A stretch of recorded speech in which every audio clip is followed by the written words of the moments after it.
ये सवाल आपसे कह रहा है कि एक मनी लेंडर है, वो अपना जो उसके पास पैसा है उसका उसका एक हिस्सा 10% पर एनम पे डालता है, बाकी 15% पर एनम पे डालता है। उसकी एनुअल इनकम जो इस वजह से होती है वो 2100 की है, मतलब ये जो इंटरेस्ट उसको मिलेगा उससे उसको 2100 रुपये मिल रहा है। अब कह रहा है अगर वो इंटरचेंज कर दे रेट ऑफ इंटरेस्ट को, इंटरचेंज कर देगा तो उसको 300 रुपये और मिलेंगे।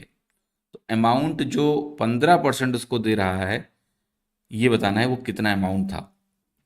सवाल कैसे करोगे? आप कहोगे कि भाई एक वैल्यू को मान लेते हैं एक्स, एक वैल्यू को मान लेते हैं वाई, ये दो पार्ट हैं।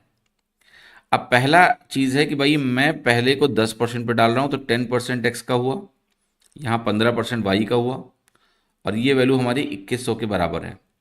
अगर मैं इसी चीज़ को इंटरचेंज करूँ रेट ऑफ इंटरेस्ट को, तो ये 15% तो एक्स का हो जाएगा और 10% क्या होगा, वाई का हो जाएगा, और ये वैल्यू 2400 के बराबर हो जाएगी। अगर आप इन दोनों इक्वेशंस को सब्ट्रैक्ट करेंगे या फिर कह लें घटाएंगे, तो क्या मिलेगा? देखिए यहां घटाने पे मिलेगा माइनस में 5% एक्स का, यहां अगर आप घटाओगे तो मिलेगा आपको 5% वाई का। बट हमें घटाना नहीं है डायरेक्टली, बल्कि आप कहोगे हमें वाई की वैल्यू कैलकुलेट करनी है। और अगर हमें वाई की वैल्यू कैलकुलेट करनी है, अगर हमें वाई की वैल्यू कैलकुलेट करनी है, तो हम क्यों ना सीधे ऐसा कर लें कि एक्स को एलिमिनेट कर दें। तो इस इक्वेशन को मैं क्या करूँगा, यहाँ मुझे 10 दिख रहा है, यहाँ मुझे 15 दिख रहा है, मैं इसको 3 से गुणा कर लूँ और इसको मैं 2 से गुणा कर लूँ। अब मैं घटाऊँ तो 30 माइनस 30 क्या हो गया, ये तो शून्य बन गया।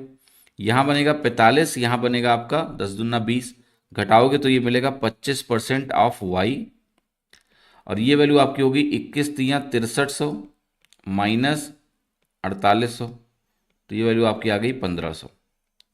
यहाँ से y की वैल्यू अगर मैं कैलकुलेट करूँ तो आप बहुत ध्यान से देखिएगा, ये 100/4 है, या कह लें फ्रैक्शन में 1/4 है, तो y की वैल्यू इसका 4 गुना हो गई जो कि 6000 हो गया। तो 15% पे जो हमारी शुरू में वैल्यू डाली गई थी वो वैल्यू हमारी 6000 के बराबर है, और 6000 आपको ऑप्शन में कहाँ दिया है, बी, तो बी ऑप्शन करेक्ट हो जाता है। ठीक है।